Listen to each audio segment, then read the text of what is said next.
I think the really cool part about snowboarding is that there's the whole aspect of filmmaking as well. So it's not just like the snowboarder, it's the filmer. Every pro's career is entirely dependent on who they're working with and how they're working with those people. It's the only way that anything would ever see the light of day. Otherwise, it would be a guy alone out in the mountain. If it wasn't for the teamwork, nobody would know anything about any of it.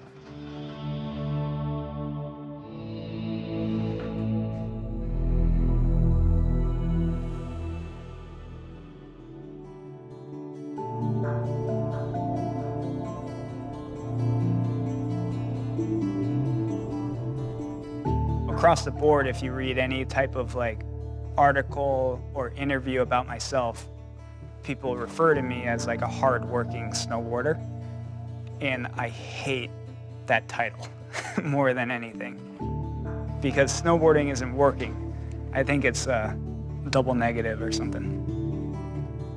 He's so in love with it, and he's so like wrapped up in it, that he just wants to do it more, and he wants to learn something new, and he wants to do something better. There's no question he puts in the work. I mean, if you look at like the video parts that are like a full street part and a full backcountry part as one video part. It's just part of the program. That's just how he does it.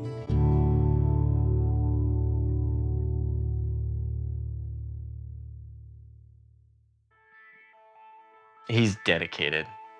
You know, like he is just down to do whatever it takes to get what he wants out of it. And I really respect that. You know, I feel like I really tried to do that when I was filming parts. It just didn't matter, you know, getting one shot took that you're out all night showing like huge builds and like cutting down stuff and, you know, breaking the law, whatever it takes, you know, it's like gonna be out there and gonna do it.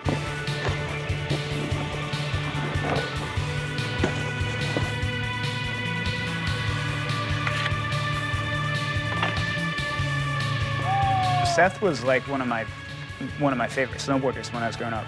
All of his parts in like Happy Hour and some of those Dogger videos, like those were some of my favorite parts. He had the sickest style, like he always went super hard. He slammed and they showed it.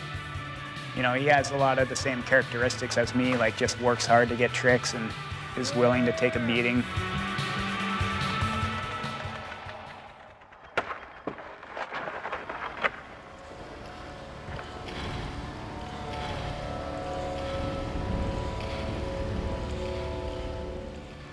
Seth is basically our main filmer right now. 3 years ago, we were filming together on the other side of the lens, and now he's filming and doing that aspect of it too. We've been at a couple spots, and Seth has just been chomping at the bit. He really wanted to snowboard. Oh yeah, like that feature that Pat did the frontside invert on, I was just like, dude, I would have killed for that feature. But he just had to like keep himself back and be like, if I get hurt, there's no one to film.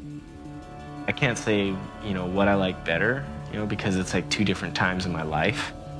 Because I'm never gonna like stop snowboarding, never gonna stop doing tricks. It's just right now, like I've got a different goal for the season.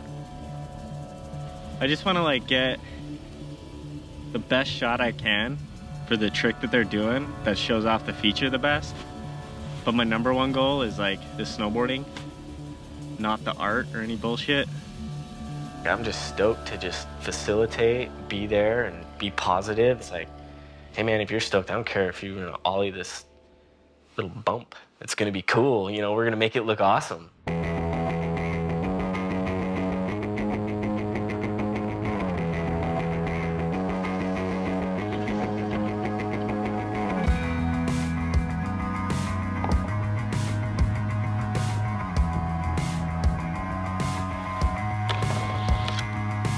It's kind of like my chance to like give back, you know, give where I felt it was lacking, you know, when I was on the other side. As many times as I'm slamming to get this trick, like I look over and it's like, it's Seth Huot. He's taken so many beatings in his life. What do you think of the angle? Oh, it's good. No, I think that'll be a good angle if I can hold it longer, you know? Right. Yeah, I think it's more what I'm doing than what you're doing that I'm not stoked on. It's a real eye-to-eye relationship, you know? Every shot, like, I want his input on, like, everything. He has created his own standard, you know? Like, he knows if something's right, probably sooner than maybe the filmer does, you know? Or the photographer. It's like, he's like, that was the one. Because he knows exactly what he wants to do. No one's pressuring anybody to do anything, but there's like a relationship and there's like a, you know, a goal that is the exact same on the rider side and the filmer side. And like, we all know what we have to do. And it's like, work hard, get shots, and make a snowboard video.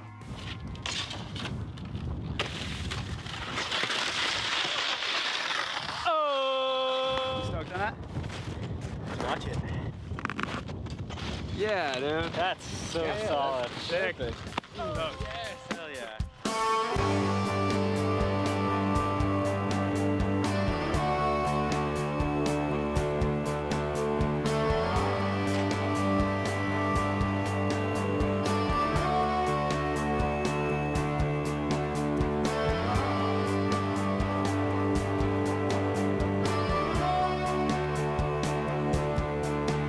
This is sick. It's like the best setup with the best light, with the best, you know, feature. It's amazing.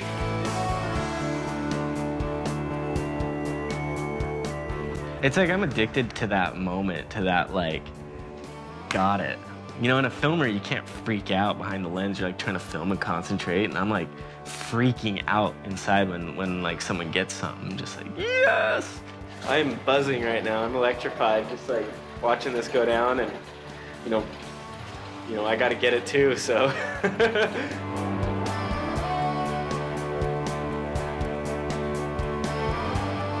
And then if I'm filming and I feel like I nail it, it's just like, oh, like you don't even have to look at it.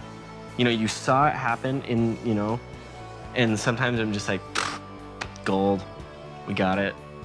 Yes! Woo! It's so good, dude.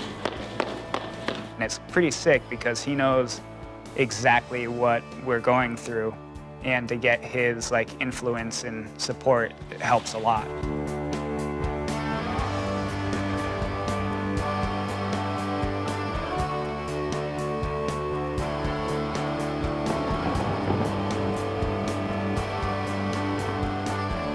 That feeling of them being hyped, and then on the filmer side being hyped, and then just like on a overall side is like far as like the crew getting a shot and being hyped. It's like, that's rad. There's nothing that beats that in what we do, I don't think.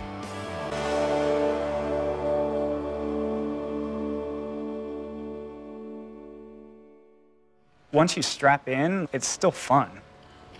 Sometimes it's scary, but the fact of the matter is, like, we started snowboarding to have fun with our friends, and like that's what it was about. So what has changed between now and then?